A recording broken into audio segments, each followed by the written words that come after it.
The fluorescent lights in courtroom 4B hummed above me like they were holding their breath, same as everyone else.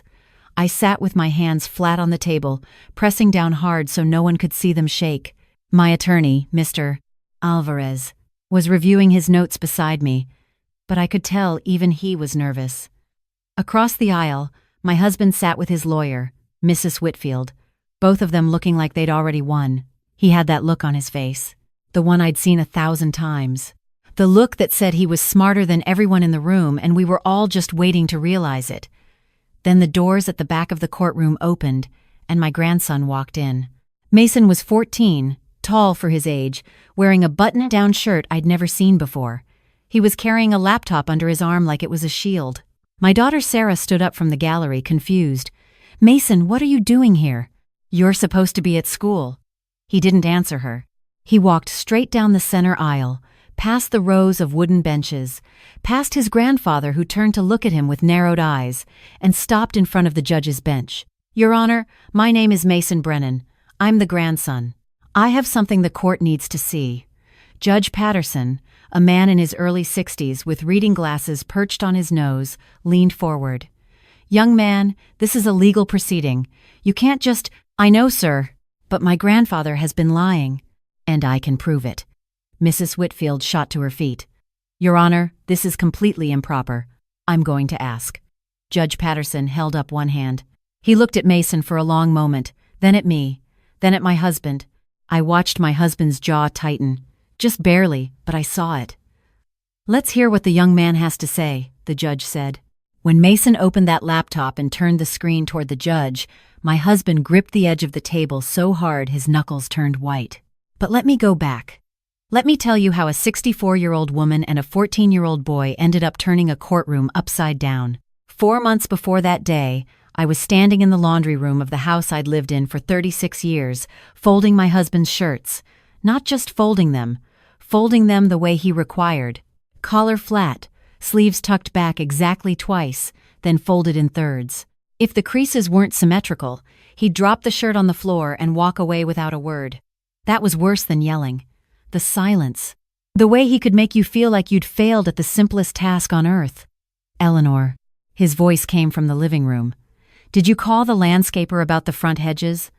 "I called them yesterday," I said. "They're coming Thursday. I told you Wednesday. You told me Thursday." I wrote it down. There was a pause. Then his footsteps on the hardwood. He appeared in the doorway of the laundry room, 6'2", silver hair combed back, still the commanding presence he'd been when I married him in 1988. "Call them again. Tell them Wednesday." "It's not that hard, Eleanor. Everything has to be spelled out for you." I looked at the shirt in my hands. A pale blue Oxford, probably $200. I'd ironed it that morning, and now I was folding it for the 3rd time because the first 2 attempts hadn't met his standard. "It's already scheduled for Thursday. They might charge extra to change it. Then it comes out of your grocery budget," he said. "And while you're at it, I noticed the guest bathroom hasn't been cleaned this week. I cleaned it Monday. Then it needs to be cleaned again. We might have people over this weekend." We never had people over. Not anymore. His business partners had stopped coming years ago after he'd berated me in front of them one too many times for serving the wrong wine or setting the table incorrectly. But I didn't say that. I never said anything. My name is Eleanor Brennan, and for 38 years I was married to a man named Thomas who controlled every corner of my existence. When we met, I was 26 and teaching 4th grade at Greenfield Elementary in Stamford, Connecticut. I loved that job. I loved the kids, the chaos of it, the way a child's face lights up when something clicks for the first time. Thomas was 30, already making a name for himself in commercial real estate. Charming, confident, the kind of man who walked into a room and everyone noticed. He noticed me at a friend's dinner party and pursued me with an intensity that felt like love. Maybe it was love in the beginning. I don't know anymore. The first sign should have been the teaching. 6 months after the wedding, he sat me down at the kitchen table of our first apartment and laid out a spreadsheet. An actual spreadsheet. "Your salary after taxes is $31,000, he said. "Daycare for 1 child will cost at least $15,000. That leaves $16,000, which barely covers your car payment and clothes. It doesn't make financial sense for you to keep working. I'm not just working for the money, I said. I love teaching, he smiled. That patient, patronizing smile I'd come to know so well. Ellie, I'm about to close the Harborview deal. That's going to net us more in 1 month than you make in a year. We need you focused on the home, on building our family. The way he said it made me feel selfish for wanting to keep my career, like I was choosing finger paintings over our future. So I quit. I told myself it was temporary, that I'd go back once the kids were in school.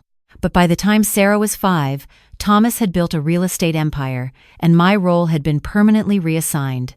I was the household manager, the hostess, the woman who made sure Thomas Brennan's life ran without a wrinkle. The years passed the way years do, when every day is the same. I cooked. I cleaned. I raised Sarah, which was the one part of my life that gave me genuine joy. I drove her to soccer practice and ballet, helped her with science projects, read to her every night until she was 12, and told me she was too old for that. Thomas was there for the big moments, graduation, the recital where she had a solo, but the day-to-day parenting was mine. He was always closing a deal, meeting an investor, flying to look at a property.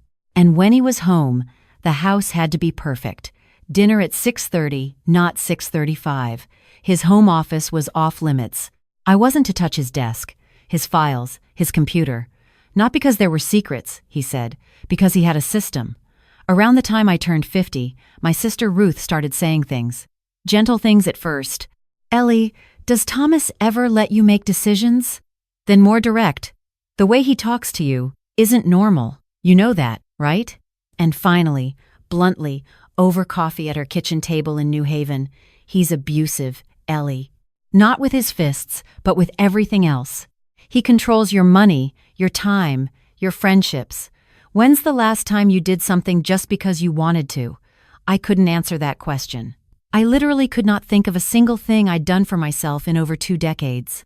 But I told Ruth she was exaggerating. I told myself the same thing. Easier to fold the shirts the right way than to unfold 30 years of denial. Then, last spring, 2 things happened. The first was small. I was at the grocery store, and a woman recognized me. Mrs. Brennan? It's me, Lisa Campos, from Greenfield Elementary? Oh, she was one of mine. 3rd grade, maybe. No. 4th. Lisa Campos, the little girl who struggled with reading until I started staying after school with her twice a week. She was 42 now, a pediatrician. She told me I was the reason she believed she could succeed. You changed my life, Mrs. Brennan. I've never forgotten you. I sat in my car in that parking lot and cried for 20 minutes. I had mattered once. I had been someone who made a difference. The second thing was Thomas announcing he was filing for divorce. Not because I asked for one. Not because I'd finally stood up for myself. Because he'd found someone else. He sat me down in the living room, the same way he'd sat me down with that spreadsheet 37 years before, and explained it like a business decision. I've met someone, he said. Her name's Vanessa. She's a marketing consultant. She's 41. We've been seeing each other for about a year. I just stared at him. I've spoken with my attorney, he continued. Given the circumstances, I think a clean split makes sense. You'll keep the car and some personal items. The house and the investment properties are in my name. The retirement accounts, the brokerage portfolio, those are all mine. You can have the furniture if you want it. The furniture. 38 years of marriage, and he was offering me the sofa. Something about the way he said it. So calm, so transactional, like he was closing one more deal. Something cracked open inside me, and it wasn't sadness, it was rage. A quiet, deep, patient rage that had been building for decades without me knowing it. No, I said. He blinked. Excuse me? No, I repeated. I'm not just taking the furniture. I want a fair settlement. I want half of everything I helped build by keeping your life running for 38 years while you built your empire. He laughed. Actually laughed. Ellie, you didn't build anything. I built it. You folded laundry. My attorney says I'm entitled to equitable distribution. Your attorney? You don't have an attorney. I do now. I didn't, actually. Not yet. But I would by the end of the week. Ruth helped me find Mr. Alvarez. He was a family law attorney in Hartford, mid-50s, calm-spoken, thorough. At our first meeting, he asked me to lay out the finances. I had almost nothing. Thomas had always handled the money. I had a credit card that he monitored, a checking account with a few $1,000s for groceries and household expenses, and that was it. Everything else, the house, the rental properties, the stock portfolio, the retirement funds, was in his name or in business entities I barely understood. Mrs. Brennan, Mr. Alvarez said, leaning back in his chair. In Connecticut, marital property is subject to equitable distribution. That means the court considers your contributions to the marriage, including homemaking and child-rearing, as having real value. You're not walking away with just furniture. But here's the problem. Your husband has had 38 years to structure his assets. If he's been planning this, he may have moved things around. Do you have any knowledge of hidden accounts or properties? I didn't. Thomas had always kept his business life behind a locked office door. I knew he owned commercial properties, but I couldn't have named them or told you what they were worth. I'm going to need to do extensive discovery, Mr. Alvarez said, but I want you to understand something. Men like your husband, they're used to controlling the narrative. He's going to try to control this too. He was right. Thomas's first move was to claim that the investment properties weren't marital assets, that they were held in LLCs he'd formed before the marriage. His second move was to lowball the house appraisal. His third move was worse. Mrs. Whitfield, his attorney, filed a motion claiming I had been financially irresponsible during the marriage, that I'd mismanaged the household budget, made unnecessary purchases, and contributed to debt. They submitted credit card statements showing expenses I didn't recognize. Charges at stores I'd never been to, a furniture purchase I hadn't made, a $5,000 charge at a jewelry store in Greenwich.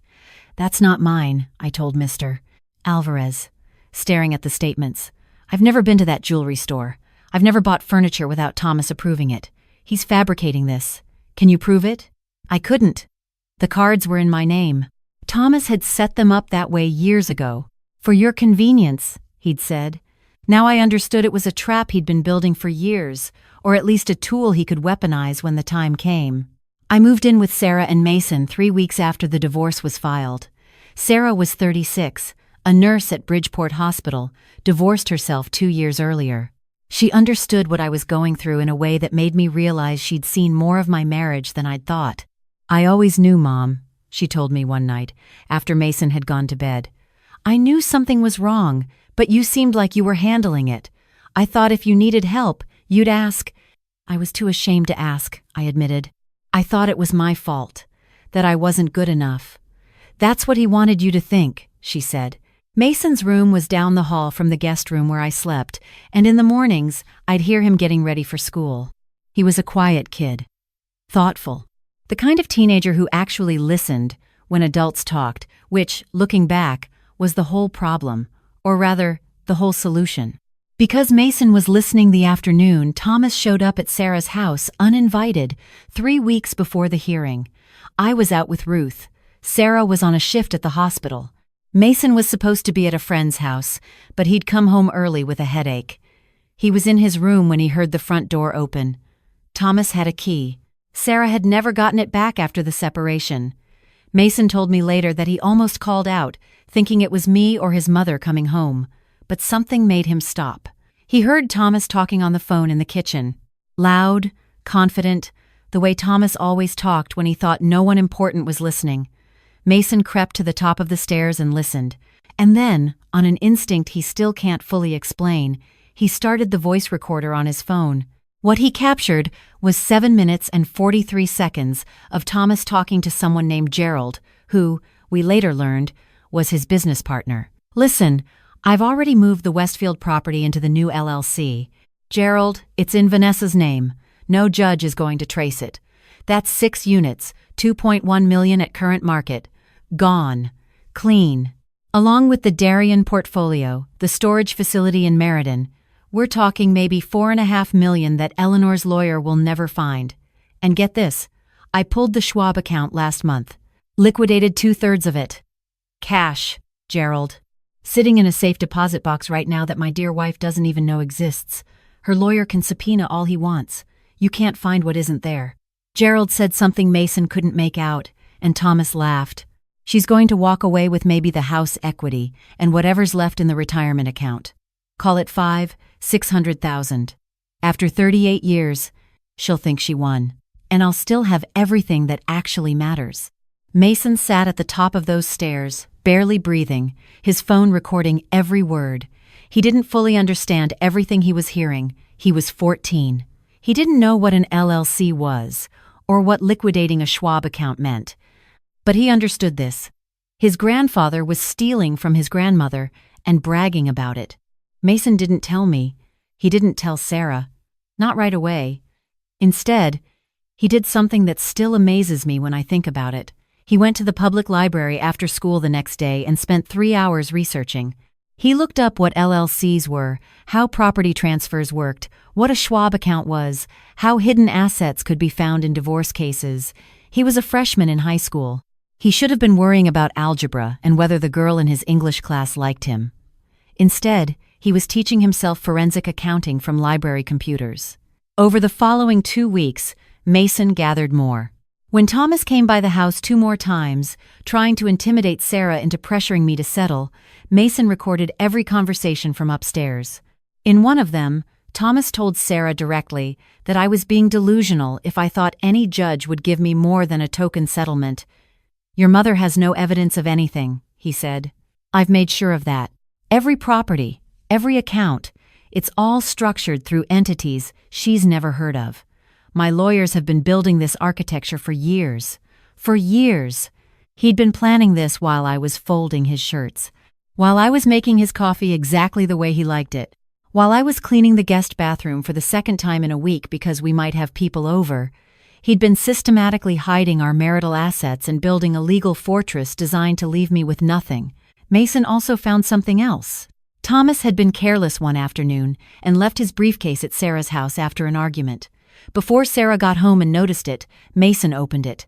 Inside, he found a folder with property transfer documents, 3 of them, dated within the past year. Properties moved from Thomas's original LLC to a new one registered in Delaware. He didn't take the documents. He was smart enough to know that might cause problems. Instead, he photographed every page with his phone. 14 years old. The day of the main hearing arrived in October. It was cold, the kind of New England cold that sneaks through your coat and settles in your bones. I dressed carefully. A navy blazer Sarah had helped me pick out. My mother's pearl earrings. I wanted to look put together, even though I felt like I was falling apart inside. The courtroom was smaller than I'd expected. Wood-paneled, with an American flag in the corner and fluorescent lights that buzzed, Thomas arrived with Mrs. Whitfield and an air of total confidence. He was wearing a charcoal suit that probably cost more than my car, and he sat down without looking at me once. The hearing started with the usual motions. Mr. Alvarez presented our case for equitable distribution. He laid out my contributions over 38 years. The homemaking, the child-rearing, the fact that I'd given up a career at Thomas's insistence. Mrs. Whitfield countered with the fabricated financial irresponsibility claims, the fraudulent credit card charges, the argument that the investment properties were Thomas's separate property, held in entities formed before the marriage. It was all very clinical. 2 lawyers arguing over spreadsheets while my entire life hung in the balance. Then Judge Patterson asked Thomas directly, "Mr. Brennan, can you provide a complete accounting of your assets?" "Absolutely, Your Honor." Thomas's voice was smooth, polished. "Everything is documented. What you see in the financial disclosures is the full picture. My business entities, the house, the retirement accounts. I've been completely transparent." He said it with such conviction that I almost believed him myself. Mr. Alvarez had done his best with discovery, but Thomas had buried things deep. The trail was cold. We had suspicions but not proof. I remember sitting there thinking, he's going to get away with it. 38 years, and he's going to walk out of here with millions while I start over with almost nothing. That's when the doors opened and Mason walked in. I've already told you what happened next, but let me fill in what I didn't know at the time. Mason had skipped school that morning. He told Sarah he wasn't feeling well, then waited until she left for her shift, put on the button-down shirt he'd bought with his own birthday money, and taken an Uber to the courthouse. He was 14 and had never been inside a courtroom in his life. His hands were shaking, he told me later, but he kept thinking about those shirts. He'd watched me fold them, over and over, on visits to the house when he was younger. He'd watched his grandfather drop them on the floor, and he'd decided that was never going to happen to me again. "Your Honor," Mason said, standing in front of the judge with his laptop open. "My grandfather told someone on the phone that he moved properties worth over $4 million into shell companies to hide them from this court. I have the recording. I also have photographs of property transfer documents from his briefcase. And I have 2 more recordings of him telling my mother that he built illegal architecture specifically so my grandmother would get nothing." The courtroom went absolutely still. Thomas's face drained of color. Mrs. Whitfield looked at her client with an expression I can only describe as dawning horror. "Your Honor, this is," she started. Judge Patterson raised his hand. "I want to hear the recording." Mason pressed play. Thomas's voice filled that small courtroom, every word perfectly clear. "I've already moved the Westfield property into the new LLC. Gerald, it's in Vanessa's name. No judge is going to trace it." I watched my husband as his own voice convicted him. His jaw was clenched so tight I could see the muscles working. His hands were gripping the table edge. He looked at Mason with an expression I'd never seen before on his face. Fear. "You can't find what isn't there," his recorded voice said, and someone in the gallery actually gasped. Judge Patterson listened to all 3 recordings without interruption. He examined the photographs of the property transfer documents on Mason's phone. Then, he removed his reading glasses and looked at Thomas with a steadiness that made the room feel 10 degrees colder. "Mr. Brennan," he said, "I have just listened to you, in your own words, describe a deliberate scheme to defraud this court and deprive your wife of her lawful share of marital assets. You sat in front of me 20 minutes ago and told me under oath that your financial disclosures were complete and transparent. I have nothing to say, Your Honor." Mrs. Whitfield put her hand on Thomas's arm. "On advice of counsel, my client." "Your client just perjured himself in my courtroom," Judge Patterson said. "I don't need advice of counsel to recognize that." He turned to Mr. Alvarez. "I'm ordering a full forensic accounting of all entities associated with Mr. Brennan, including any LLCs formed in the past 5 years. I'm freezing all assets pending the outcome. And I'm referring this matter to the state's attorney for potential criminal prosecution for fraud and perjury." Thomas finally spoke. "That boy had no right to record me. He's a child. He broke into my briefcase." "He photographed your documents that you left in your daughter's home," Judge Patterson corrected, "and the recordings were made in that same home where you had no expectation of privacy. Frankly, Mr. Brennan, you should be less concerned about a 14-year-old's methods and more concerned about what a grand jury is going to think of yours." Mason turned to me. He was trying to look brave, but I could see his chin trembling. "I'm sorry I didn't tell you, Grandma. I was afraid you'd make me stop. And I couldn't let him do this to you." I stood up from my chair. Mr. Alvarez put his hand on my arm, probably to remind me about courtroom decorum, but I didn't care. I walked around the table and I pulled that boy into my arms and held him so tight I could feel his heartbeat against mine. "You are the bravest person I've ever known," I whispered. He cried then. 14 years old, trying so hard to be strong, and he just let go and cried into my shoulder right there in front of the judge and the lawyers and his grandfather and everyone. And I thought, this is what love looks like. Not control, not ownership, not 38 years of folded shirts and cold silence. Love is a kid who goes to the library to learn about LLCs because he doesn't want his grandmother to be cheated. That's love. The forensic accounting took 6 weeks. What they found was worse than even Mason's recording suggested. Thomas had hidden just over $5 million in assets across 7 different entities. Properties in Connecticut, Delaware, and 1 in South Carolina. The Schwab account he'd liquidated, the cash in the safe deposit box. And Vanessa, the 41-year-old marketing consultant, had been receiving payments from one of his LLCs for consulting services that didn't exist. She was being paid with marital assets. When all of it came to light, Mrs. Whitfield withdrew from the case. Thomas's new attorney, a younger man who looked like he'd rather be anywhere else, negotiated a settlement under Judge Patterson's extremely unsympathetic eye. I received 60% of the total marital estate, including the hidden assets. The house was sold, the properties were liquidated, the retirement accounts were split. When all was said and done, I walked away with just over $3 million, more money than I'd ever had in my name in my entire life. Thomas faced criminal charges.